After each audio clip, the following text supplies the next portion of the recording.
Hola, buenos días a todos. Soy Daniel Rivera, consultor clínico y científico para Culser México. Es muy grato para mí volver a compartir micrófonos y transmisiones con mi gran amigo, colega, una gran persona, el doctor Claudio Esparza. Doctor, buenos días. ¿Ya está listo? Hola, doctor, tiene que poner su cámara. Bueno, en lo que el doctor se conecta, ya habíamos hecho unas pruebas antes. Vamos con los anuncios de siempre. Gracias por conectarte. Si te gustó este y todos nuestros webinars, cursos, por favor no olvides darle like, compártelo con el mundo. Nos puedes encontrar a través de nuestras redes sociales, Culser México para la plataforma de Facebook, Instagram y Twitter. Y este webinar, como todos los demás, va a quedar grabado en nuestra página de YouTube, Culser Latinoamérica. Ya está, doctor. Bienvenido. Listo. Muchas gracias por la invitación, gracias por la presentación. Un abrazo a distancia para todos los conectados y para mi buen amigo Daniel. Pues a la orden vamos a tener ahora una plática muy interesante sobre sistemas adhesivos. Ahorita hacemos la presentación, pero gracias por la invitación y nuevamente gracias por todos los que se están conectando. Gracias a ustedes todos. Siempre nos gusta mandar saludos a las personas conectadas. Como siempre, doctor Ana Valderas, muchísimas gracias. Andrés Soria, Camilo Correa, Elias, George, Ernesto Manuel, Gonzalo Amaya Rey, Ivette González, Iván Ramírez, José Antonio, Roberto Morales, Jessica Andrade, Antonio Sarabián, Carlos Díaz Moreno, Mónica Leslie Vázquez Zenón, Pilar Roballo y muchos otros que están conectados. Aprovechamos este tiempo para dar saludos y para que más personas se conecten a nuestras redes sociales, que es Facebook y Zoom. Recuerden que si estás en Zoom vas a podernos preguntar directamente y en vivo a través del chat de Zoom. Si estás en Facebook, tenemos un delay de algunos segundos. Te vamos a contestar, pero me tarda un poquito. Pero también puedes comentar tus preguntas, dudas o comentarios en el chat de Facebook. A través de las plataformas, el equipo de producción me hará llegar tus preguntas directamente. Equipo de producción, ¿quiénes están conectados en Facebook para saludarlos, por favor? En lo que nos pasan las personas conectadas en Facebook. Doctor, esto nació de que el anterior debate varias personas conocidos nos han puesto algunas preguntas que quedaron como ahí, ¿no? Así Entonces, es. si quieres empezamos con las primeras preguntas para empezar a agarrar calor. Venga, Perfecto. la pregunta, doctor. Pues, a ver, sí hubo el debate anterior, hubo muchas preguntas, sobre todo de colegas, exalumnos y amigos, sobre la parte de los adhesivos. Les es confuso a veces la parte de las generaciones de los adhesivos o cómo es realmente un adhesivo universal o de última generación. Entonces, de lo que yo quisiera participar es en la parte de los sistemas adhesivos universales, que ya lo platicamos la vez pasada, tienen un componente a base de MDP y esto nos hace compatible con prácticamente todas las superficies que vamos a adherir o vamos a cementar. Lo importante aquí es saber que gracias a este tipo de sistemas adhesivos podemos hacer diferentes tipos de grabados ácidos, ya sea el grabado selectivo, que es el más recomendable actualmente, o el grabado total, que ya es un debate, de hecho, también desde la vez anterior, o el no grabar. Entonces, yo estoy a favor del grabado selectivo y sería muy bueno también explicar qué quiere decir eso de grabado selectivo. Ok, aquí hay dos cosas. Voy a poner una imagen. Si estás por Zoom, esta es la foto que vale la pena. Vienen ahí las diferentes generaciones de adhesivos. Rápido la voy a poner. Y ¿Qué tipo de solvente? Que eso es muy importante, después tocaremos. El tipo de solvente también nos va a dar las características de la preparación o de cómo tenemos que dejar la dentina. Entonces, tipo de solvente, generación y con qué, vamos a decirlo, forma de grabado es compatible. Entonces, voy a compartir rápido esto en lo que el doctor nos sigue explicando. ¿De acuerdo? Correcto. Entonces, vamos a recordar más o menos, más que las generaciones, yo les sugeriría empezar a ver el número de frascos o el número de pasos que requerimos para poder aplicar un sistema adhesivo. Los sistemas adhesivos en el mercado tenemos multipasos o multifrascos y tenemos adhesivos de un solo frasco o los universales o de autograbado. Entonces, si nosotros estamos utilizando una generación donde requerimos un grabado ácido y o multipasos y un sistema adhesivo, normalmente en ese tipo de sistemas adhesivos, que es quinta generación para hablar en generaciones, utilizamos todavía grabado total, tenemos que grabar la dentina. Sin embargo, gran parte de los problemas al grabar dentina es el tiempo, la posibilidad de hipersensibilidad posoperatoria y el qué tanto se graba o no toda la superficie. Entonces, a veces tenemos fallas adhesivas por el tipo de grabado. Con los adhesivos de un solo frasco, normalmente hacemos solo o autoadhesión o grabado selectivo, donde solamente grabamos el cabo superficial en la zona de esmalte, y la dentina dejamos que el propio sistema adhesivo haga justamente la hibridación de la capa para generar esa adhesión, evitando el paso del grabado ácido. Aquí hay que hacer una mención muy grande. El doctor dijo ángulo cabo superficial. Entonces de repente, oye, ¿qué pasa cuando tengo una carilla que idealmente está solamente en esmalte? Entonces tendrías que ponerle ácido a toda tu superficie porque en teoría la carilla solo es en esmalte. Entonces hay que hacer muy claro que el grabado selectivo se refiere a grabar exclusivamente esmalte. Es correcto. Uh-huh. Ahora, también hay algo muy importante en la cuestión del grabado ácido. Recordemos que el hecho de tener presente placa dentobacteriana o contaminantes nos puede disminuir el efecto del grabado ácido o del acondicionamiento de la superficie. Entonces, es muy importante siempre trabajar con aislamiento absoluto y con limpieza de las superficies. Eso es sumamente importante. Ese era otro de los puntos muy importantes que Así no es. quedaron como claro, ¿no? Si bien es cierto que las casas comerciales decimos que con los, como vieron en el slide, la foto, tienes el primer por sí solo, el adhesivo tiene gran acidez, hasta 1.6 pH de potencial de hidrógeno, es mejor, le ayudas, favoreces a ese tratamiento de la dentina, a esa modificación del rodillo dentinario, si tú previamente lo modificas con algo. ¿Vamos? El sistema te lo va a permitir porque trae sus ácidos ahí, pero si tú le ayudas al sistema vas a estar mejor. Y otra de las cosas que nos preguntaban era, ¿cómo lo hago mejor? Así es. ¿Cómo lo hace usted, doctor? Ok. Bueno, ¿cómo lo hago mejor en cuanto a grabado? No, la desinfección. La desinfección. Ok, miren, recordemos que cuando hacemos una preparación, en el caso del esmalte, por ejemplo, cuando hacemos carilla o alguna mínima intervención, prácticamente tenemos solamente cristales de apatita y no tenemos riesgo de hipersensibilidad o hay mínimo riesgo porque no estamos en dentina. Pero ya estando en dentina, tenemos otro problema que serían los túbulos dentinarios, que prácticamente ingresar al túbulo es estar en contacto con la pulpa.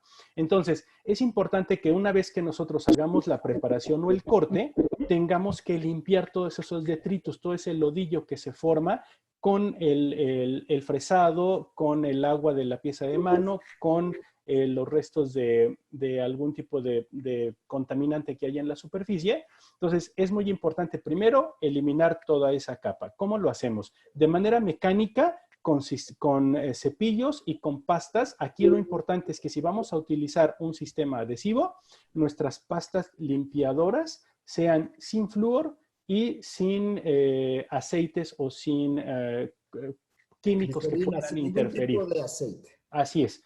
Prácticamente polvo de piedra Pómex, ese sería el ideal para limpieza mecánica de la superficie. Una vez que tenemos limpia la superficie, ahora sí entonces podemos hacer el grabado ácido. La vez pasada también se había comentado, y me lo pusieron también en las preguntas algunos colegas, de cuándo se hace la desproteinización.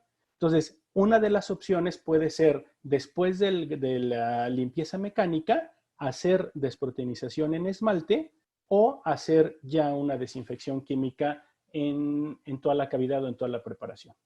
Ok, entonces nada más para recapitular. Siempre hay lodillo, siempre.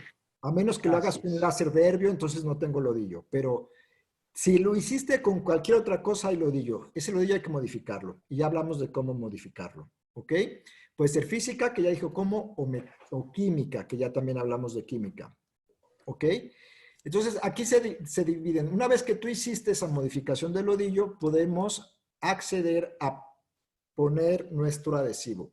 Ya vimos las diferentes generaciones de adhesivo y cada una va a tener pasos dependiendo de ellas. Si estás en la octava generación, que es la que más nos gusta por la versatilidad, es muy importante dos cosas y voy a hacer tres aquí pausas. Uno, ya tenemos saludos para Ángeles Chávez, Jorge Morales, gracias por tus saludos. Naida Noir, Mónica Matadamas, Isaac Cárdenas, Omar Reyes y a mi amigo yo, Junior Goncalves, que nos ve desde Chile. Entonces, ¿por qué hice la pausa, Doc? Porque nos están preguntando en Zoom, déjame, se me movió, Zoom, en algunas instrucciones recomiendan usar, no poner directamente el adhesivo en el microbrush. Sí. ¿Qué pasa? ¿Por qué? Bien, definitivamente cuando nosotros dosificamos los sistemas adhesivos o cualquier medicamento o material dental líquido, tenemos que tener dos cosas. La mayoría de estos líquidos tienen solventes. Cuando hay solvente, en el momento en el que abrimos el vial o el frasco, empieza a haber evaporación de solventes. Entonces, primero tenemos que tener muy bien protocolizado nuestros pasos y bien informado a nuestros asistentes para que se dosifique en el momento en el cual se va a utilizar. Y la otra es efectivamente colocarlo del frasco a una loseta limpia, de preferencia una loseta desechable, para tomar de ahí la gota. La cuestión es que podemos tener contaminación cruzada. Si nosotros tomamos directamente del aplicador a la botella la gota de producto y si necesitamos una segunda gota o más gotas, ese contacto de la superficie dental aún limpia con el frasco puede generar contaminación cruzada. Entonces, definitivamente, dispensarlo forzoso en una loseta limpia, desechable de preferencia, y en el momento justo en el que se va a utilizar. O utilizar un aplicador por cada vez que quieras poner una gota nueva, entonces te va a salir más caro. Aparte, Caro, acuérdense que ahorita estamos contaminando nuestro mundo que está en agonía, entre todas las cubrebocas y todas las cosas que ahora usamos que antes eran solamente del área médica, échenle los microbrush, que son puro plástico. Más plástico. También hay que recordar que dispones la gota en loseta y hay que batirla, hay que mezclarla y también una agitadita de frasco no le va mal, porque si lo dejaste sobre todo mucho tiempo parado, acabas de regresar de la pandemia, dejaste tu frasco ahí por meses, pues bueno, vas a tener que darle una buena agitada. ¿Ok? Aquí quisiera hacer una mención. Lo de agitar el frasco es importantísimo, sobre todo en sistemas adhesivos que contienen carga. Esas cargas con el paso del tiempo van precipitando en el fondo del frasco y podemos tener problemas justamente porque no está homogeneizado. Y la otra cuestión importante es que si tenemos nuestros sistemas adhesivos en refrigeración, que a veces, y yo sí lo recomiendo, que sería lo ideal, tenerlo en el momento en el cual lo vamos a utilizar a temperatura ambiente, por varias razones y principalmente el choque térmico. Si el paciente no está bien bloqueado, va a tener ese choque térmico y una hipersensibilidad inmediata. ¿Ok? Entonces, por eso es recomendable agitar siempre los químicos. Otra pregunta, Doc. Muy bien. Otra de las preguntas que me comentaban es, ¿en qué momento hacemos la desinfección de la preparación o la cavidad? Y menciono preparación porque también recordemos que debemos de desinfectar, como bien dijo el doctor Daniel, tanto las preparaciones a nivel de esmalte como las carillas, como las preparaciones de muñón o las preparaciones para prótesis fija. Entonces, ¿en qué momento vamos a hacer la desinfección? ¿Antes o después del grabado ácido? En caso de que se tenga que hacer este. Pues bueno, ahí estábamos discutiendo mucho, dependerá y yo diría que depende de la profundidad de la preparación, ¿de acuerdo? Y porque si estoy en esmalte, como lo vimos con el doctor Espinosa, hago una desaponificación del esmalte con hipoclorito de sodio, puede ser antes o después porque estoy aislado. El orden de los factores no altera el producto en esmalte.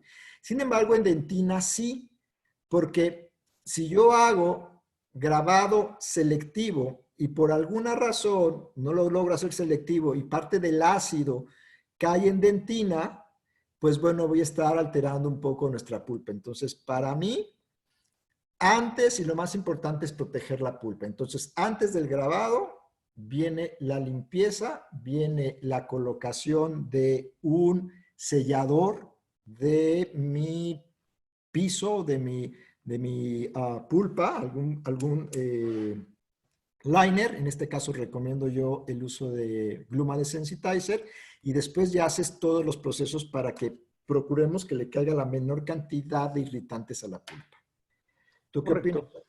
Bien, y ahora, también otra cuestión muy importante es, aparte de todo lo que ya comentamos, el tiempo de grabado. Si vamos a hacer grabados en múltiples órganos dentarios, no es lo mismo empezar a contar el tiempo de grabado una vez terminando de colocar el ácido en todos los órganos, porque entonces el primero que ya lo colocamos a la primera superficie va a tener más tiempo de contacto que el último. Entonces, ahí hay que tener mucho cuidado. Si nuestro sistema nuestro gel grabador es al 37% promedio, que es el que utilizamos en un tiempo de contacto en esmalte de 15 a 20 segundos, tendríamos que tomarlo en cuenta. Primero, colocarlo de manera rápida para que sea un promedio de tiempo ideal y correcto. Y la otra, antes de eliminarlo, succionarlo. Porque si lo eliminamos, aunque estemos aislados, al momento de hacer el uso de la jeringa triple, puede dispersarse el gel y entonces caer en lugares donde no queremos grabar. Entonces, usar una microsucción y después el lavado profuso. Ok.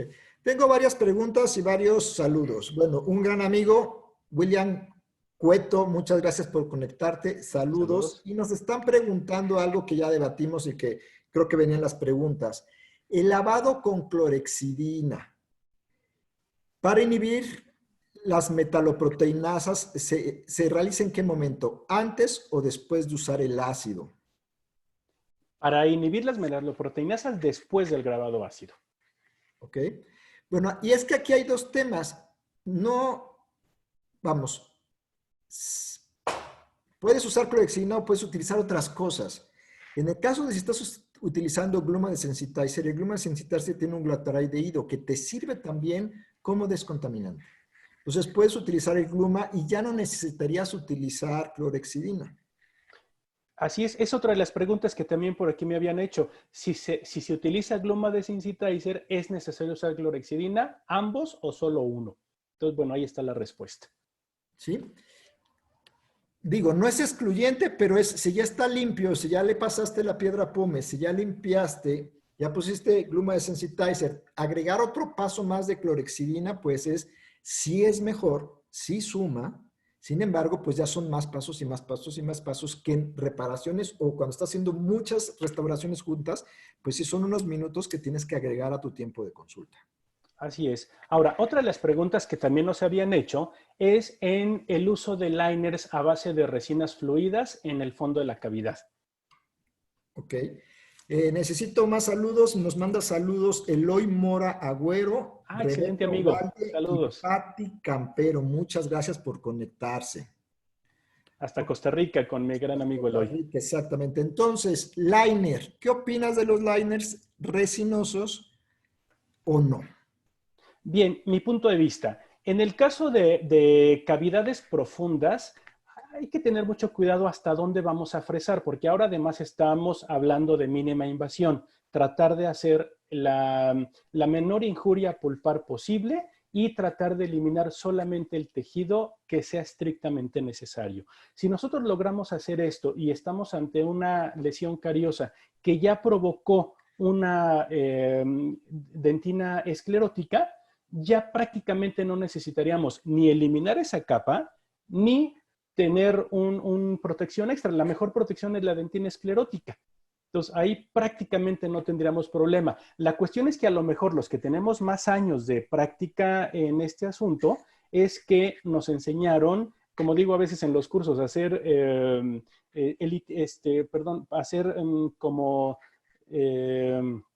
eliminar todas las manchas o todas las zonas oscuras.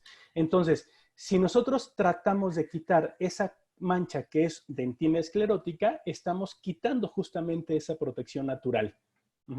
Entonces, si nosotros necesitamos hacer el uso de resinas fluidas o de cualquier liner, acuérdense que el concepto de liner es una capa de no más de medio milímetro y lo utilizamos como un protector pulpar. Ok. Y aquí venía una sugerencia. Oye, ¿siempre lo utilizas? Fíjate que he oído a varios autores que dicen utilizar un liner no solo por protección pulpar, sino como alerta visual.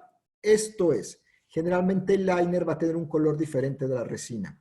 Y si alguna vez tuvieses que reemplazar esa resina, el liner que pusiste no es tanto como protección pulpar, sino protección visual, que estás rebajando la resina y llegaste a algo más claro, que tiene otro color. Dices, ya llegué a mi fondo de cavidad. Entonces puede ser utilizado como alerta visual y es muy buen consejo. Ahora, aquí sí hay holgado de debate que por supuesto se va a prestar a muchos comentarios, es que si deciden colocar un liner, yo sinceramente preferiría utilizar algún producto que tuviera algún beneficio adicional, como un liner de ionómero de vidrio. En caso de que tuviéramos que utilizarlo, yo preferiría utilizar liner de ionómero de vidrio. Y habíamos discutido, y ese es el debate interesante, yo diría, si tú pones un ionómero de vidrio, vas a tener tres, vamos a decir, químicos diferentes, dentina, ionómero de vidrio y resina. Y yo he oído muchas personas como el doctor Claudio y otros más que dicen ionómero. Y yo me voy más por la resina, porque vas a tener dos componentes, resina y dentina. Entonces, la adhesión siempre va a ser mejor resina con resina que resina con ionómero. Eso sí, definitivo. Si nosotros decidimos utilizar algún tipo de liner como protector pulpar, tendría que ser puntual y solo en la zona profunda o de peligro, no en toda la cavidad. Eso sí, definitivo. Y por supuesto, evitando ya totalmente, y lo comentamos la vez pasada, el utilizar hidróxidos de calcio, ya, out. Out, out. Ahora, bien claro, cavidades profundas, previo a mi liner, un Gluma Desensitizer. Si no pusiste Gluma Desensitizer, entonces sí me voy para la idea del doctor de poner ionómero de vidrio puro o solo. Entonces, en mi caso, a mí me gusta poner Gluma Desensitizer y arriba mi liner. Si no tienes Gluma, entonces sí vete por el ionómero, definitivamente. Muy bien. Ahora, otra de las preguntas, tomando en cuenta esta primera, fue si se graba el ionómero de vidrio o no en caso de utilizarlo. Recordemos que el ionómero de vidrio lo vamos a utilizar en zonas profundas o en zonas de dentina. El ionómero de vidrio nunca va a estar, bueno, a menos que sea un ionómero para restauración, no va a estar expuesto al ambiente porque va a estar cubierto después por una restauración de resina. Si por el contrario deciden utilizar un ionómero modificado para obturación, ahí es otra cuestión. Pero si lo vamos a utilizar como base, como liner o como protector pulpar, la pregunta es si se graba o no. Entonces, quiero recordar, si estamos hablando de grabado selectivo, no tendríamos por qué grabar el ionómero de vidrio. Claro, si ya estamos hablando de que la mejor opción es grabado selectivo, no tendríamos por qué grabar ionómero. Así es. En Y caso si de que... estás, Ajá. perdón, No, adelante, doctor. y si estás aislado menos porque no tienes contaminación, el elemento está puro y vienes de un proceso que has limpiado tu cavidad, no tendrías por qué modificar de alguna manera o tratar de limpiar ese ionómero que acabas de poner. Bueno.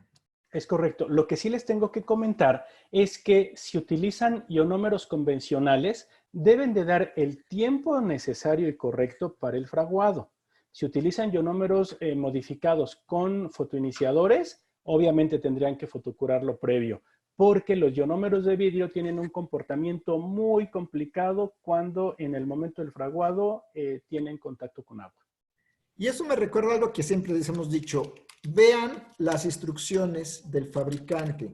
Sigan los medidores que trae el fabricante. Si el fabricante es una cucharadita con 2 gotas, una cucharadita con 2 gotas, no cambien las proporciones. Espérense los tiempos, mezclen. Y entonces sí vamos a tener un buen ionómero. Porque luego lo que pasa es que no mezclamos bien, no le damos los tiempos y le echamos la culpa al ionómero cuando la culpa fue del operador.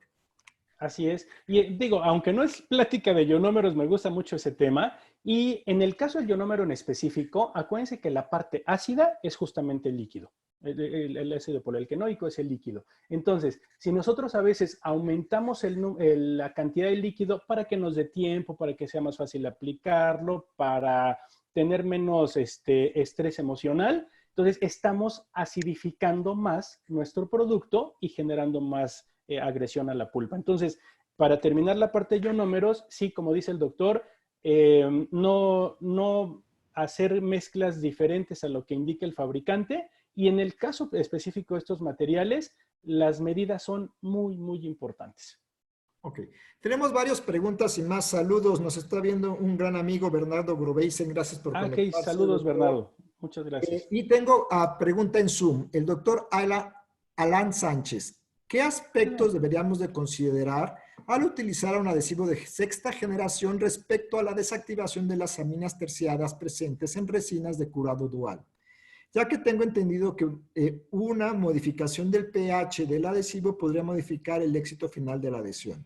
Saludos, un exalumno de Clínica de Aragón, el doctor Alan Sánchez. Así es, Alan, muchas gracias por el saludo, y la verdad es que de los amigos que siempre me siguen, y la verdad es que es un gusto escucharlo. Bien, prácticamente sexta generación, a menos que el doctor Daniel me comente algo diferente, ya están fuera del mercado. Ya. O sea, sexta generación es una generación importante, por supuesto. Hubo 2 opciones en cuanto a sexta generación: productos que se podían mezclar fuera de boca y productos que se podían mezclar dentro de la cavidad. Esta mezcla, al igual que lo que comentábamos con los ionómeros de vidrio, era complicado porque si modificábamos las proporciones no teníamos resultados ideales, el sistema era muy viscoso, generaba capas muy gruesas. Entonces, sexta generación, si todavía lo tienes, Alan, utilízalo para glasear tus provisionales o para hacer otra cosa, no en boca. Okay. Ahora, aquí creo que hay un concepto que hay que dejar muy claro. Desde Facebook nos pregunta Patti Campero, ¿el bono universal siempre utiliza Prime? Y la respuesta es sí. Viene en los adhesivos de quinta, sexta, séptima generación, el primer está unido al bonding. Entonces, cada vez que pones el adhesivo, estás poniendo el primer. Bien, aquí nada más para no confundir al auditorio, desde quinta generación, el primer y el bond están unidos en un solo frasco. Entonces, ahí tenemos justamente una cuestión importante. Parte de los solventes que tenemos en los frascos es agua, y esta agua nos permite que el sistema adhesivo se pueda utilizar tanto en dentina como en esmalte, y por esa razón es que hay que tener cuidado con la utilización. Ahí está la foto de nuevo de los pasos, y cuando dice una botella es que se unieron el prime y el bond. Están unidos en una sola botella, ¿ok? Vamos a sus preguntas, Doc. Muy bien. Ahora, la otra pregunta, en el caso específico de Gluma Desensitizer, ¿cuál sería el protocolo? Porque aquí hay varias veces me hicieron la pregunta, ¿se lava o no se lava el Gluma Desensitizer? Pues bueno, recuerden, vean las instrucciones del fabricante y les comparto la pantalla, tómenle foto, ahí está. Se aísla, se aplica el Gluma con un microbrush, igual que el adhesivo lo tomo de una loseta para no haber contaminación cruzada, ponemos aire, se airea. Recuerden que el aire es el mismo aire de la aplicación de mi adhesivo. poquito aire, es airar, no quitar.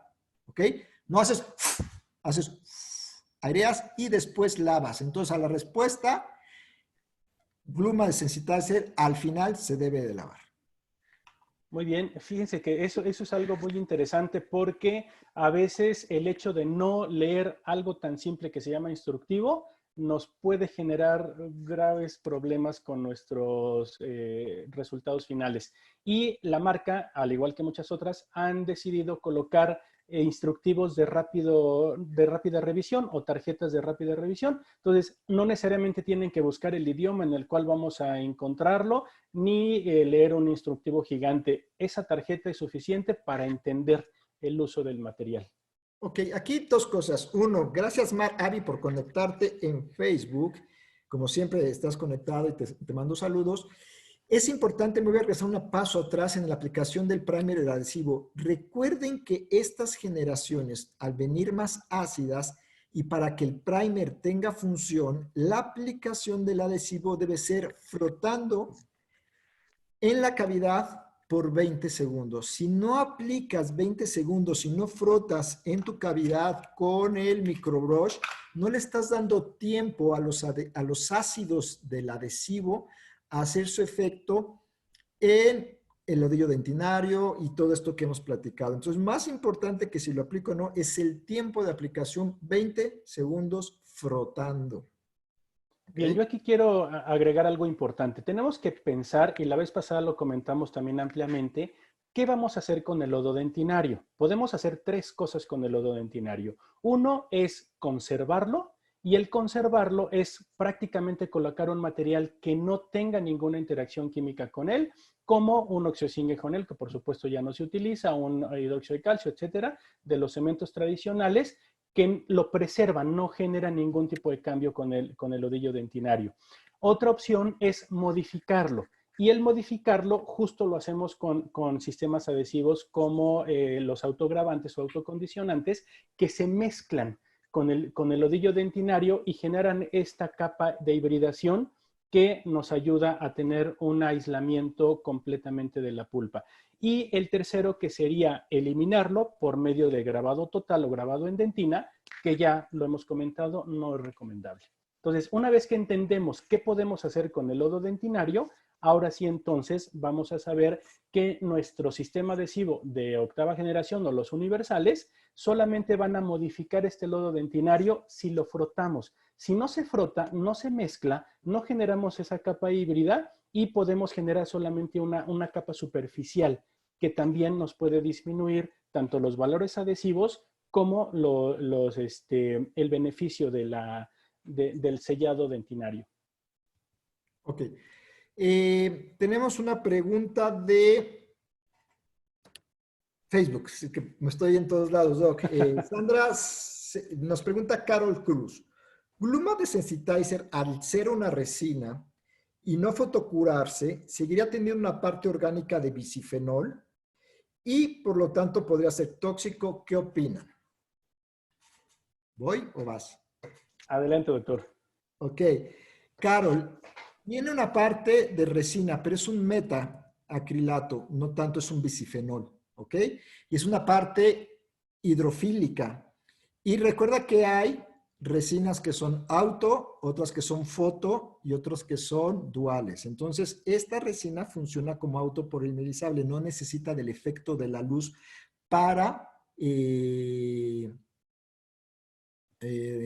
hacerse, ¿cómo se llama? Curarse. Para curarse, Ok, así es. entonces no es tóxico. Los estudios de Gluma, hay muchísimos estudios de Gluma Desensitizer y no hay ningún solo estudio a nivel mundial que arroje que Gluma Desensitizer causa una reacción adversa o tóxica en el organismo.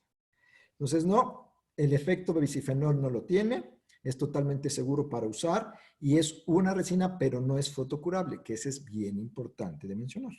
Sí. Además, recordemos que este tipo de medicamento o este tipo de material como Gluma va a funcionar por medio de precipitación de proteínas y eso es lo que va a ayudar a que selle o que logre el sellado de los túbulos dentinarios. Y también recordemos que algo similar sucedía justo con los primers. Hace rato que estaban preguntando sobre los primers. Los primers tenían justamente matrices plásticas hidrofílicas que se utilizaban justamente en la parte de dentina.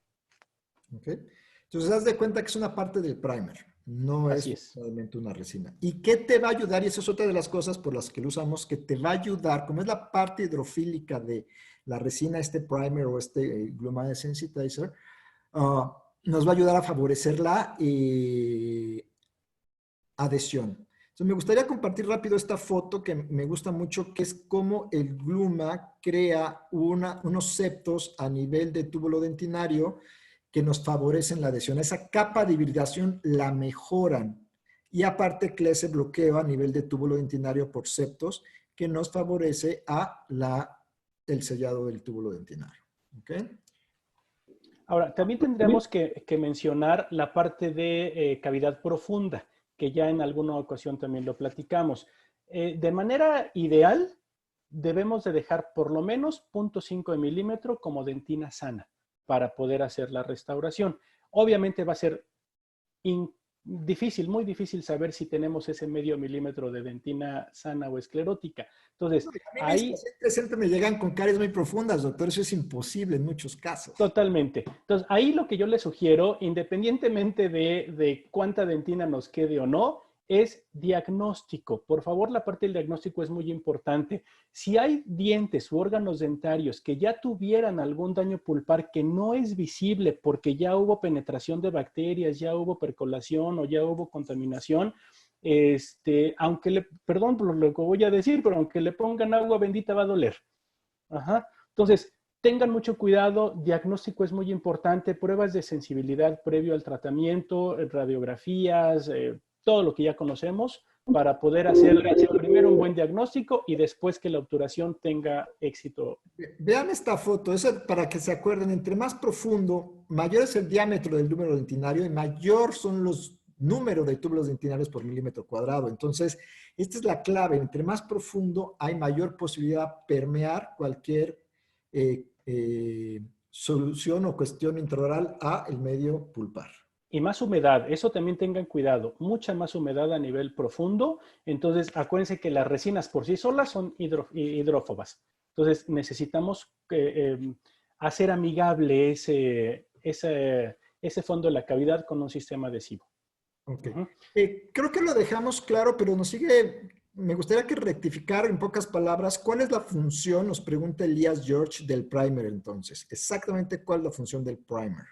La función del primer es que si nosotros grabamos la dentina que comentamos ya no es necesario, hablamos porque cuando se utilizaba primer era cuarta generación de sistemas adhesivos. Entonces, si nosotros hacemos grabado total y necesitamos utilizar un primer es porque la capa de grabado era muy profunda. Entonces necesitamos un vehículo y un producto que penetrara en la profundidad de los túbulos dentinarios y justamente impermeabilizar e hibridizar esa zona de dentina.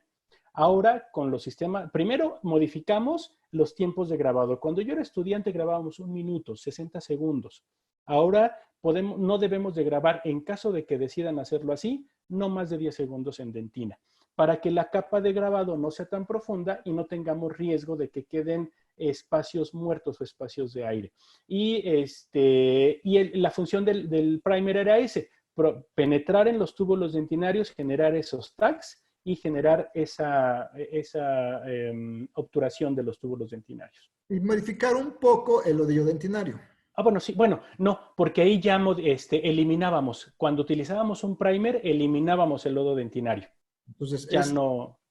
eliminar, modificar, hacer algo con el odillo, Ajá, entrar al tubo dentinado, penetrar en una sí, fase hidrofílica y hacer el TAC o la hibridación a nivel de la colágena del túbulo dentinario. es Esa es correcto. la Así es. regla. Ahora, si deciden utilizar este tipo de productos todavía que están en el mercado, hay algunas marcas comerciales que la tienen y no porque sea malo, por el contrario, el gold estándar de la adhesión es cuarta generación, pero al ser multipasos tenemos más riesgo de tener errores humanos, pero si deciden hacerlo de esta manera, sí tengan mucho cuidado en todos los pasos y todo el instructivo para airear, para fotocurar, para toda la parte de instrucciones, que bueno, ya lo platicaremos. Ahora, recuerden, en la vez pasada hablamos del aire. Recuerden que el aire debe ser grado médico, libre de aceite y libre de agua. Entonces necesitas una compresora de muy buena calidad y a veces no la tenemos, entonces recomendamos la aspiración o poner aire embotellado limpio. ¿De acuerdo? Bien, mire, en la parte del aire también quiero comentarles algo importante. Si nosotros, como bien dijo hace rato el doctor, ponemos el aire a máxima presión, solamente va a dispersar y justo el lugar donde queremos que haya hibridación no la va a ver porque todo se dispersó hacia las paredes o hacia afuera de la cavidad o la preparación. Entonces, el flujo de aire es lento y es continuo para generar una capa uniforme, evaporar los solventes, que esa es una parte muy importante de la aplicación del aire, y después hacer el fotocurado con un buen equipo de fotocurado. Ayer también tuve oportunidad de hacer otro webinar y hablábamos de fotocurado. Si no tenemos equipos de fotocurado ideales, aunque tengan la mejor resina y el mejor sistema adhesivo, podemos generar problemas. Y hace rato comentaban sobre los metacrilatos en la zona profunda de dentina. Una resina mal fotocurada sí puede generar problemas de toxicidad a la pulpa. Y esto me refiere a, ya hemos hablado de las características de una buena resina. Eso se llama tasa de conversión. Entonces, los invito a que vean un webinar que hicimos de cuál resina es mejor o cuál resina utilizo, Topazo Diamond, y hablamos mucho del grado de conversión. Entre mayor es el grado de conversión, menor es el grado de monómeros libres y por lo tanto tenemos una resina más estable y con mejor pronóstico a largo plazo. ¿Okay? Muy ¿Qué bien. más tenemos, Doc? Ahora, tenemos otra pregunta que también me pareció interesante. ¿Qué medicamentos podemos utilizar como bases debajo de una restauración a base de resina? Aquí me preguntaban sobre sistemas como Alcacites o sistemas que hay en el mercado como protectores pulpares. Bueno, mi punto de vista, y digo, veo a amigos muy queridos que están conectados y que los utilizan y por supuesto con todo mi aprecio y todo mi respeto, la idea de utilizar bases cavitarias, como bien dijo el doctor, estamos poniendo capas que no tienen la misma unión entre capa y capa. Y eso hace que la restauración no se comporte en bloque. Lo que nosotros tenemos que buscar es que la restauración se comporte en bloque junto con el remanente de dentina y de esmalte para que tenga la función masticatoria. Entre más productos coloquemos que tienen diferente grado de expansión térmica, diferente grado de resistencia compresiva, vamos a generar fallas adhesivas y vamos a generar problemas. Entonces, de manera ideal, bases no, liners sí. Claro, concuerdo totalmente contigo. Viene a la suma, ¿no? Dentina, liner, adhesión, o sea, estás poniendo un elemento para unir a otro elemento. Entonces, entre más elementos tengas, pues menor podría ser tu adhesión. ¿De Así acuerdo? es. Ahora, también hay casos, por ejemplo, ahorita con la pandemia, que tenemos que hacer restauraciones de mínima intervención, de mínimo tiempo de sillón, como los ionómeros, como los alcacites o como otro tipo de materiales. Por supuesto, si ya lo tienen, evitar esa injuria pulpar acumulada y volver a quitar toda la restauración es más peligroso. Ahí solo en esos casos, sí posiblemente bajamos 2 milímetros, que es el mínimo de grosor necesario para una obturación de resina, y hacemos la aplicación de resina. Pero son casos controvertidos. Así es. Tengo una pregunta de Facebook. Patti Campero. Si ves la tarjeta de Gluma Universal Bond, observarás que en el paso 4 utiliza el primer y el 6 el Gluma, quizá por eso la duda, y en el 6. No lo tengo a la mano, pero básicamente el Gluma Universal Bond es un 2 en 1, tiene el primer incorporado. Y lo que tenemos que hacer es darle tiempo a ese primer para que actúe. Así Otra es. pregunta, Perdón, voy a retomar un poquito eso porque fue parte del comentario anterior.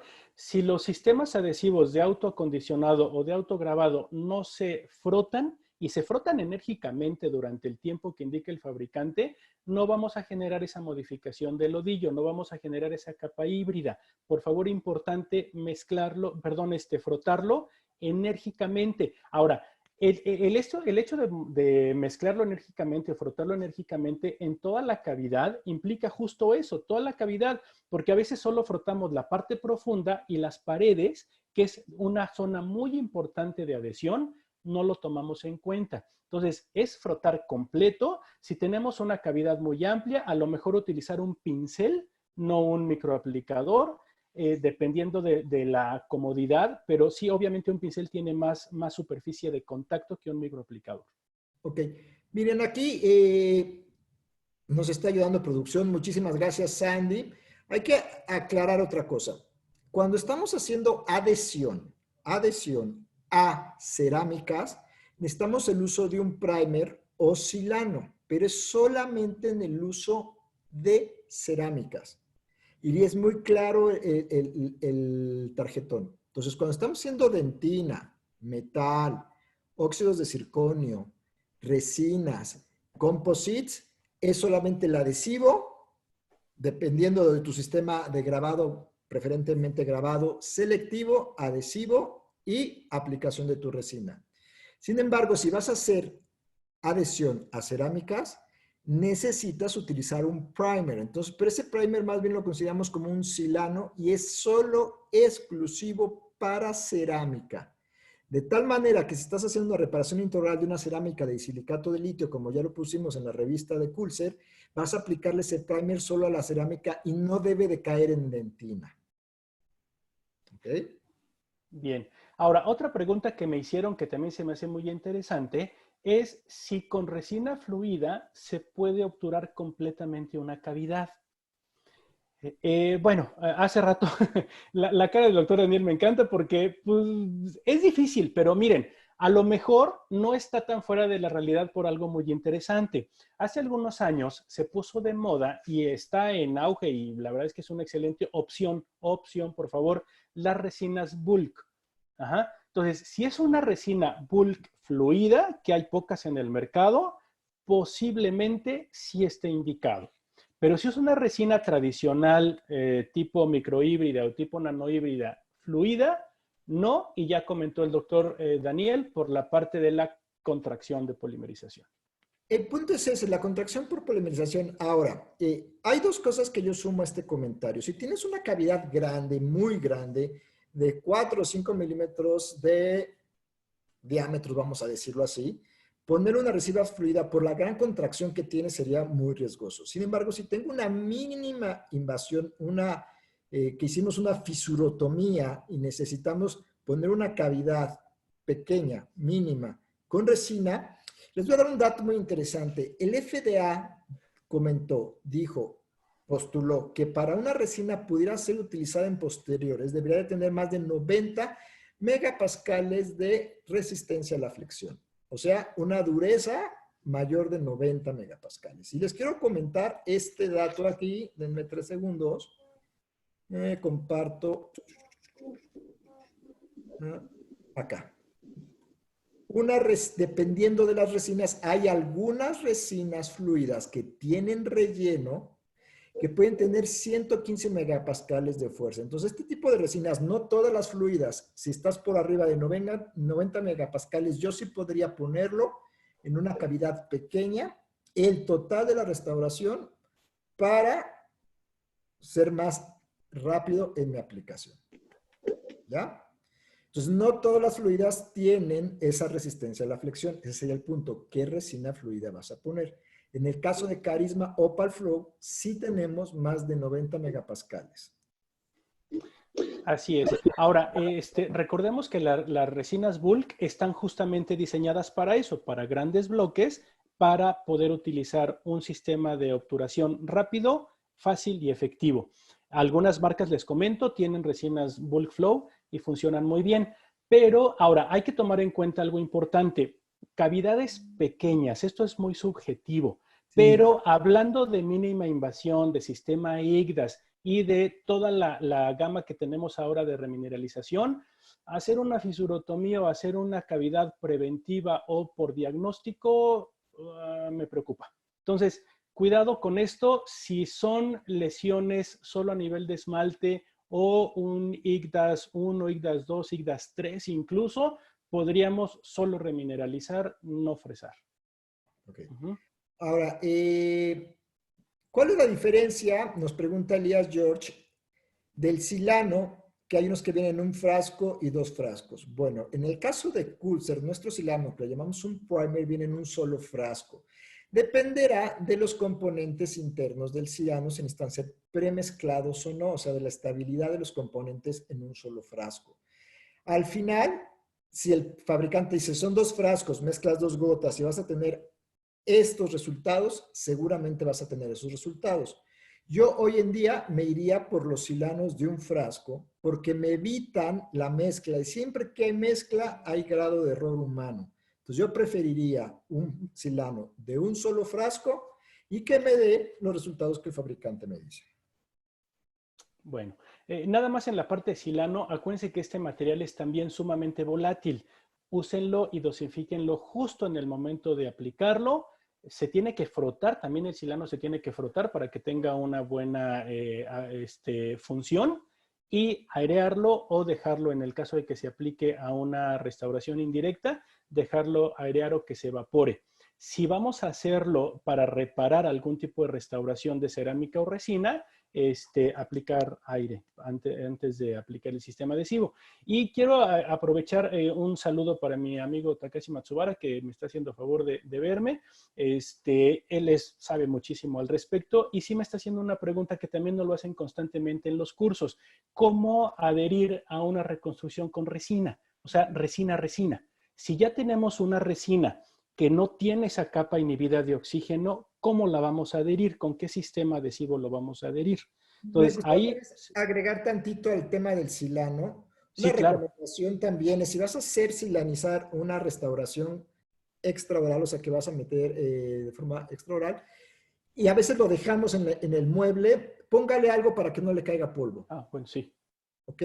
El silano es un adhesivo, genera adhesión, entonces si le cae polvo, pues vas a ver diezmado tu capacidad. Ahora, con el tema del doctor Matsubara, ¿dijiste? Así es. Ok, muchas gracias, doctor, por estar conectado. Se me fue. Él preguntaba sobre la unión de resina-resina. Ok, ¿tú qué opinas? ¿Cómo lo Bien, haces? por supuesto que es importante porque finalmente ayer también daba una plática al respecto sobre reparación de restauraciones, ya sea de cerámicas o de resinas. Reparar una resina antigua, que es una gran ventaja de un material de resina, o una reconstrucción de muñón. Se hace la reconstrucción, después se tiene que hacer una cementación adhesiva. Y si esa cementación adhesiva necesitamos reactivar esa capa inhibida de oxígeno, ¿cómo lo logramos? Primero, obviamente el grabado ácido no hace efecto en un material de resina ya polimerizado. Bueno, en un material de resina ya no hace efecto. ¿Qué tenemos que hacer? Arenado. El arenado es muy importante para poder reparar tanto una cerámica como una resina en caso necesario, o cuando ya perdimos esa capa inhibida de oxígeno, primero hacer un arenado y después un sistema adhesivo. Pero, ojo con esto, los sistemas adhesivos, acuérdense que contienen agua y alcohol o solventes. El agua y el solvente en reparación de resina cerámica actúa como un separador. No podemos utilizar un sistema adhesivo convencional. Bueno, aquí es importante. ¿Por qué es un arenado? Porque quiero hacer, o sea, lo que hacemos en esmalte es desmineralizar el esmalte para crear micro retenciones en los primos del esmalte. Entonces, lo que hago con el arenado es lo mismo, es hacer micro retenciones, es dejar la superficie rugosa. Entonces, microarenado bien. Oye, doctor, no tengo microarenado. Podríamos utilizar también fresas de diamante. No es lo ideal, pero o sea, como la opción es fresa de diamante grado mediano para dejar esa superficie rugosa. ¿Qué es lo para que entendamos? Esto está liso. Si yo lo hago así, está rugoso. Entonces tengo mayor cantidad cuando yo fíjense cómo tengo mayor cantidad de superficie de adhesión en un punto más pequeño cuando hago la micro rugosidad. Y de eso se trata, de tener mayor superficie de contacto y traba mecánica. Es correcto, hacer mayor superficie de contacto es lo correcto, y tomar en cuenta que cuando hacemos este tipo de adhesión resina cerámica, debe de estar completamente ausentes los solventes, agua y cualquier solvente ausentes. Aquí, por ejemplo, la marca tiene Signum Liquid, que nos ayuda a reactivar la capa inhibida de oxígeno. Okay. Entonces, bien enfático. Pregunten a los vendedores un líquido que se llama, y aquí lo tengo, no venía preparado, Signum Liquid. Y este Signum Liquid puesto en la resina de 40 a 1 minuto, sin frotar, solamente lo ponemos para que los ácidos ayuden a crear esta capa inhibida de oxígeno, a restaurar, a restablecer la capa inhibida de oxígeno. ¿Ok? Otra pregunta, ¿quieres que nos vamos con tu pregunta o la del chat? No, adelante, Daniel, vamos. En todos los casos de microarenado es lo primero que se hace en el tratamiento de superficies, tanto en el diente como en la restauración indicada. En todos los casos de microarenado es lo primero que se hace en el tratamiento de las superficies, tanto del diente como la restauración indicada. ¿Es pregunta o es una aseveración, doctor Elías? Por favor. Sí, sería bueno que lo aclarara, porque el arenado lo hacemos normalmente en restauraciones. Se puede hacer en diente con mucho cuidado, solo a nivel de esmalte. Dentina me preocuparía un poquito. Sí, dicho, lo mejor que puedes hacer con el esmalte, está súper comprobado, es grabarlo, no necesitas arenarlo. Entonces, si haces un buen protocolo de grabado, que ya hablamos, que es desproteinizar el esmalte con hipoclorito, como lo dijo el doctor Espinosa, y aplicas ácido, va a ser lo mejor, no necesitas arenar el esmalte. Así ¿Okay? es. Es para restauraciones. Correcto. Ahora, hay otra pregunta que también a mí me habían comentado, es en caso de tener una restauración indirecta, inlay, onlay, inlay, onlay de preferencia, que es lo que me están preguntando aquí específicamente, ¿qué dejamos como obturación temporal para no poner en riesgo la polimerización y la adhesión? Primer punto es que una vez que decidimos hacer una restauración indirecta, que también cabe mencionar que cada vez es menos porque con la mínima invasión y con los sistemas adhesivos actuales podemos hacer muchas cosas que antes no se podían de manera directa. Entonces, si decidimos hacerlo indirecto por algún motivo, primer punto es, si hay dentina expuesta, hacer sellado inmediato de la dentina para tener menos riesgo de hipersensibilidad. Después de esto, utilizar algún material temporal que no afecte la adhesión, no materiales a base de óxido de zinc eugenol, no materiales que nos puedan dejar residuos, no químicos, sino físicos. A veces colocamos un material temporal como los que se utilizan para las endodoncias, y a la hora de eliminarlo pueden quedar pequeñas partículas en la cavidad y ya no tener una excesión correcta de la restauración indirecta. Entonces, siempre resinas temporales, bisacriles, acrílicos o cualquier otro material que no interfiera con la adhesión, que no deje residuos, y hacer el sellado inmediato de dentina. Ok, aquí tengo varias cosas. Uno, nos pregunta Patti Campero, ¿dónde puedo ver la plática que comentamos del doctor Esparza? Todas estas pláticas, este webinar y todos los que hemos hecho, métete a YouTube, Curser Latinoamérica, ahorita lo vamos a poner, y ahí están todas las pláticas. Busca el debate de adhesión con el doctor Espinosa. Dos, ¿cómo se escribe? Es Signum, que es como... Ahí está. Signum es la marca y liquid de la palabra líquido en inglés. La otra cosa, ya nos respondió el doctor Elías. Estaba preguntando, ya que en cuanto a una reconstrucción de muñón, los valores de adhesión se incrementan con el arenado. Exacto lo que te decíamos, doctor. Arenado, cuando tenemos muñones. De reconstrucción, si tengo muñón normal, de diente normal, no le vais a poner arena al pobre diente. ¿Ok? Sí Va a es. sufrir la pulpa. Sí, y aparte, bueno, pues obviamente tenemos aire a presión, tenemos partículas de arena. Por cierto, si utilizan arenador, utilicen óxido de aluminio 50 micras. Es el tamaño de partícula más utilizado prácticamente para todo tipo de restauración. 50 micras es suficiente. Ok. ¿Qué otra pregunta tenemos, Doc? Bien, y por último, de las preguntas que a mí me hicieron es si pueden modelar la resina con sistema adhesivo. Quiero participar primero, perdón que te quité la palabra, pero miren, justamente los componentes de la resina es lo que prácticamente nos impiden utilizar los sistemas adhesivos como modeladores, porque tienen solventes. Al momento de hacer el modelado de la resina y colocar el instrumento o humedecer el instrumento o un aplicador con sistema adhesivo, aparte de los monómeros, estamos llevando solventes. Entonces, por favor, en ese caso, no utilizar sistemas adhesivos entre capa y capa para colocar las resinas. Si llegan a perder esta capa inhibida de oxígeno, híjole, yo soy un poquito tradicional en ese aspecto. O sea, quito toda la restauración y vuelvo a empezar porque tenemos mucho riesgo con el sistema adhesivo. Pero en caso de que decidan utilizar algún líquido modelador, en el mercado hay varias marcas de líquidos modeladores que no contienen solventes y que nos pueden ayudar y no modifican la química del producto. Okay. Hay varias cosas. Uno, tiene que ver con muchísimas cosas. Tiene que ver con la calidad de tu espátula. ¿Qué recubrimiento tiene?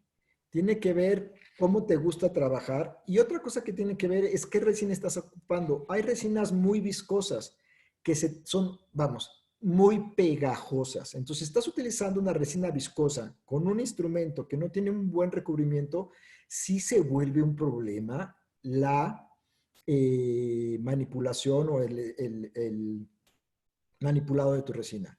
¿Qué te puedo decir que me funciona mucho? Limpia tu instrumento. Cada vez que tú tocas la resina, el instrumento se contamina. Entonces, lo tocas una vez, se contamina, la siguiente ya se hace un chicle. Entonces, uno, limpia tu instrumento. El doctor le gusta utilizar una gasa con alcohol isopropílico que se evapora rápidamente. Yo he visto que no es necesario el alcohol. Con la pura gasita es suficiente. Para el guante sí, si vas a tocar con el guante sí voy y sí utilizo alcohol isopropílico para lavar mi guante, pero el instrumento no. Ahora, la otra cosa es la resina. Estás utilizando una resina muy pegajosa. Te recomendaría que utilizaras las resinas de Kulzer que son mucho menos pegajosas y que te van a permitir un mejor modelado. Y la tercera es utilizar, como dice el doctor, los modeladores. Así es. Pues perdón, yo sí voy a tener que hacer algunos saludos porque me da mucho gusto Claro. que me esté escuchando el doctor José Antonio de Chilpancingo. La verdad es que sí, muy, muy agradable su amistad. También del doctor Sapien, que me está haciendo favor o nos está haciendo favor de vernos. Un excelente profesor. Y muchos más que la verdad es que sí pasaríamos una hora más agradeciendo y saludando, pero de verdad un abrazo para todos los que nos están escuchando. Ok. Por ahí, no quedó claro lo de la reparación con signum líquido o si se puede utilizar dentro de boca. Entonces, tengo la resina, ya la pulí, ya la fotocuré, ya perdí la capa inhibida de oxígeno, lo que tengo que hacer es un microarenado, o sea, hacer retención mecánica. Puede ser con fresa, preferentemente con un microarenado. Con partículas de Óxido de aluminio 50 micras. óxido de aluminio 50 micras. Después de eso tengo que reactivar la capa inhibida, preferentemente con Signum Liquid. Si no, podrías utilizarlo con el mismo adhesivo de Universal, que por eso es universal, porque se va a poder adherir a una resina previa. ¿Ok? Y mandatoriamente sí, Signum Liquid lo tengo que poner con dique. Sí. ¿Ok? Me gusta la premisa del doctor, si no lo puedes aislar, no lo puedes restaurar. Todo va con dique. Así es. Sí, y eso también lo hacemos mucho en los cursos con los colegas, compañeros que están con nosotros. Sí es importante el aislado absoluto en todas las ocasiones donde sea posible. Dique de hule forzoso. A veces el paciente no nos damos cuenta cuando pone la lengua, cuando respira fuertemente, cuando tose de manera involuntaria y se contamina. Entonces, definitivo dique de hule.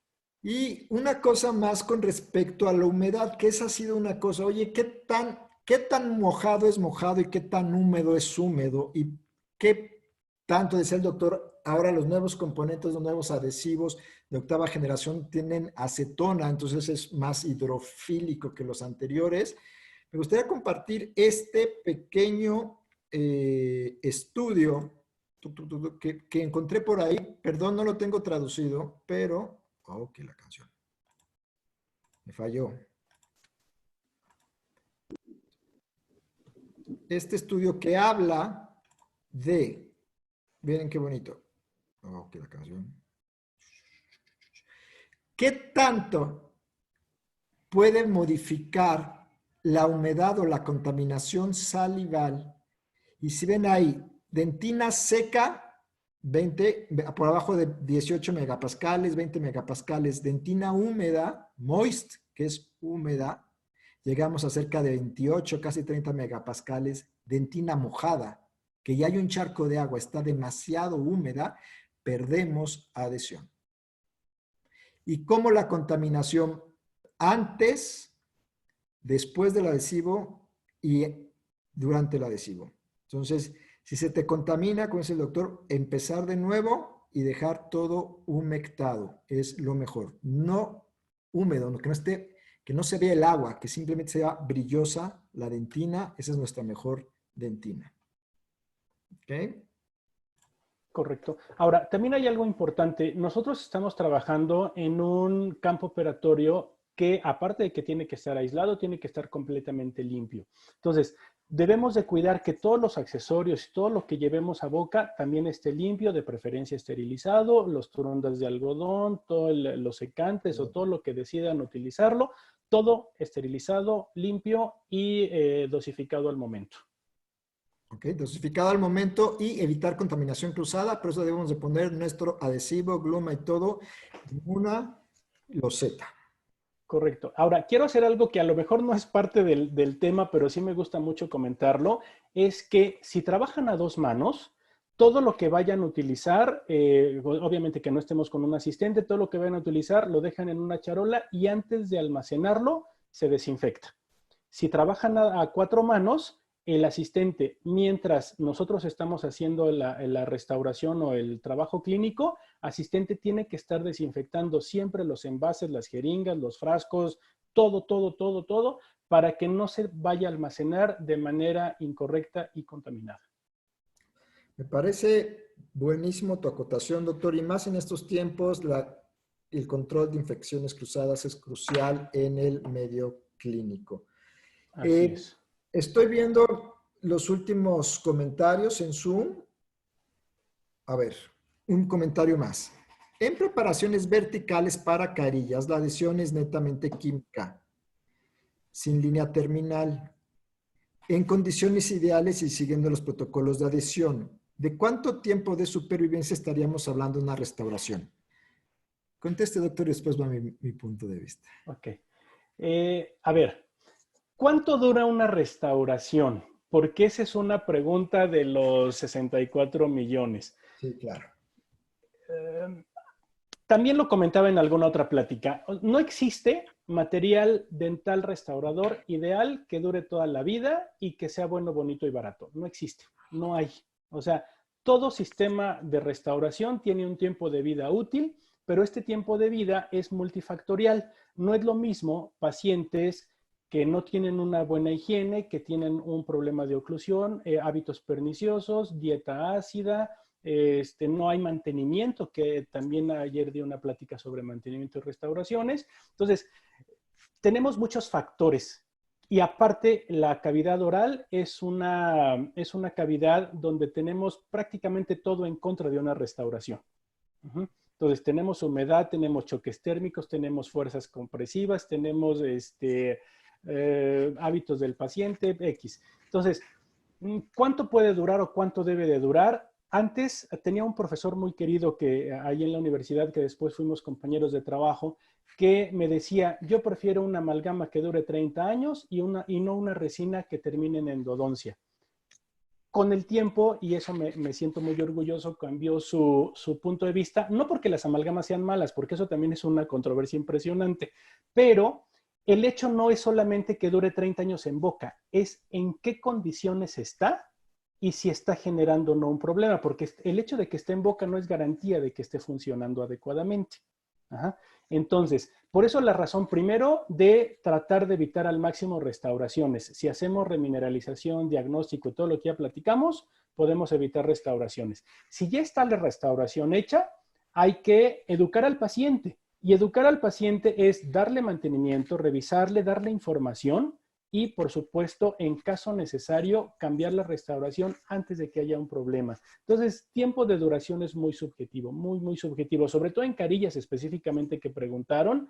En carillas, en pacientes con onicofagia, con problemas de guía incisal o problemas de oclusión, tenemos puntos desfavorables. Ok. Y yo creo sumar dos cosas. De todo lo que dijo el doctor, o sea, no hay forma de que uno clínicamente pueda garantizar los cuidados del paciente fuera de la clínica, aparte de las condiciones de salud que ya dijo el doctor. Entonces, tiene que ver algo, y el doctor no lo mencionó, más para recordar, es ¿y con qué estás restaurando, doctor? No nos preguntas. Entonces, no hay restauración que dure toda la vida, pero también dependerá del tipo de restauración. No me dijiste si fue un cerómero, si fue un disilicato de litio, si fue una feldespática. Hay infinidad de materiales de restauración que podemos utilizar. Al final, tiene que ver, como dijo el doctor, con el cuidado del paciente. Si el paciente no se cuida, tu restauración puede durar horas. Si saliendo del consultorio se cae y se pega de frente, horas. Ahí quedó. ¿Okay? Yo a veces de broma, a veces les digo a los pacientes, la pregunta es, ¿cuánto me va a durar? Desde 10 minutos hasta 10 años, lo que suceda primero. Porque efectivamente es eso. Si el paciente va recién cementado y le decimos al paciente no coma ni beba nada durante el tiempo X, y fuera del consultorio hay un puesto de tacos donde venden refresco de cola con mucho hielo y huesitos, entonces justo es lo que se le antoja al paciente en ese momento y se echa a perder la restauración. Cuidado con eso. Cuidadísimo. Ok, Carolina Arboleda nos pregunta, ¿qué características debe tener una buena lámpara? Ok, me meto en problemas, pero sí me gustaría platicarles esto. Buena lámpara. Me voy a meter en problemas, de verdad. Ok, primero, es el hecho de que una lámpara prenda y se vea azul no es garantía de que funcione. Exacto. Ajá, Primero, Segundo, que prenda no quiere decir que funcione. así es. O, bueno, o que polimerice, porque que funcione, pues obvio está funcionando el foco, pero que polimerice. Segundo, es que sea una lámpara de marca dental. Eso, o sea, de una marca conocida dental, que tenga infraestructura detrás, que tenga estudios y que tenga pues una historia benéfica para el odontólogo. Porque pues, podemos comprar lámparas de fotocurado en las plataformas por internet desde $100 hasta las nuevas que cuestan muchísimos dólares. Entonces, primero eso. Y segundo, tenemos que buscar varias cosas. Una, el rango de luz, el rango de longitud de onda para que pueda polimerizar todos los materiales fotocurables que están en el mercado. La otra es que tenga profundidad de curado y la colimación o el ángulo de paralelismo inspección. de la luz. Porque a veces tenemos un ángulo de luz muy cerrado en cono, entonces toda la parte que no le da la luz, por así decirlo, va a estar mal polimerizado. O si tenemos, por ejemplo, estamos hablando de resinas bulk, que estamos de 4 a 5 milímetros de profundidad, pero la profundidad de mi lámpara es apenas de 4 milímetros, pero tengo 2 milímetros de separación al diente, ya no estamos polimerizando. Ajá. Entonces, lámparas de fotocurado. Pues bueno, si queremos hacer como enfático, las nuevas regulaciones arrojan de más, ¿no? De 1200 milivatios por centímetro cuadrado. Eso es en potencia, así es. ¿Okay? Sí. Que tenga un rango de luz cercano a los 480 nanómetros, que es el color azul. Si el rango de luz es más amplio, o sea, si te vas a 380 y sigues a 510, mejor, pero lo más acercado a 480. Ahí ¿no? tendremos que ver su material de restauración y qué fotoiniciadores están usando para que sea compatible con su lámpara. Exactamente. Entonces, algunos materiales restaurativos tienen algunos fotoiniciadores que están siendo activados a 480 y habrá otros materiales, otras casas comerciales, otros fotoiniciadores que tienen otros rangos. Entonces, si no sabes qué rango de fotoiniciador tiene sobre luz, pues necesitarías tener una lámpara que tenga un rango A grande, que le llaman las lámparas de doble longitud de onda, que existen en el mercado y que tienen mayor cantidad de rango de longitud de onda para poderle ahora sí que pegar a todo, a cualquier fotoiniciador usado en odontología. Así es. Y de manera ya como comentario personal, es si el fabricante de la resina tiene una lámpara de fotocurado, seguramente hay compatibilidad, entonces valdría la pena tener la misma marca de lámpara y la misma lámpara de resina. Okay. Si cambiaste de resina, tendrías que ver qué fotoiniciador tiene y qué longitud de onda tiene tu resina. Si quieres jugar a la segura, te digo, compra estas nuevas lámparas que se llaman lámparas de doble longitud de onda, Dual Wave. Por ejemplo, tenemos una de Coolser que se llama así, Transloop Dual Wave, que tiene más amplio rango de longitud de onda para poder fotoactivar cualquier fotoiniciador que haya en el mercado actualmente. ¿Ok? Correcto. Bueno, creo que hemos resuelto todas las dudas que teníamos y también hemos resuelto todas las dudas del auditorio. No sé, generalmente ahorita doy algunos segundos para una duda más del auditorio. En lo que damos nuestras redes sociales y agradecemos al doctor Claudio por estar con nosotros. Redes sociales, recuerden, Coolser México para Facebook, Instagram y Twitter y Coolser Latinoamérica para YouTube, donde será grabado este video. Recuerden ponerle like y compartirlo. Eso nos ayuda muchísimo. Gracias a todos. No veo ninguna pregunta más. Y el doctor Elías George nos dice, gracias, excelente, primera vez que coincido con una conferencia de Coolser. Gracias a usted por coincidir. ¿Algo más, Pues doctor? igual, muchas gracias. Gracias a todos los colegas y amigos que se conectaron a la compañía por su invitación. Siempre es un gusto platicar de este tipo de temas, que aunque es el día a día de todos los dentistas, de todos los consultorios, siempre hay cosas que aprender. Yo, por supuesto, también aprendo. Entonces, también gracias por las preguntas. Hay algunas que hay que ahondar un poquito más, pero seguramente tendremos oportunidad en un futuro. Al final, me gustaría presentarles al equipo de ventas de Coolser México que hace posible esto. No nos gusta poner precios porque estas transmisiones nos gusta dejarlas anacrónicas en precios y estamos llegando a Perú, Chile, Colombia y varias partes de Latinoamérica. Entonces busquen a su distribuidor de Coolser y les presento a Gabriela Mata, que está por parte de Coolser México, que quiere darle algunos comentarios. Hola, buenas tardes a todos. Soy Gabriela Mata, represento a Coolser México. Quiero agradecer a nuestros ponentes, doctor Claudio Esparza y al doctor Daniel Rivera. Gracias por esta plática tan interesante. Gracias a todos los participantes por acompañarnos el día de hoy. Y bueno, quiero ponerme a sus órdenes, tanto yo, Gabriela Mata, y mi compañero Omar Reyes. Para cualquier duda o información que necesiten, enseguida verán en pantalla nuestros datos, número telefónico, correo electrónico.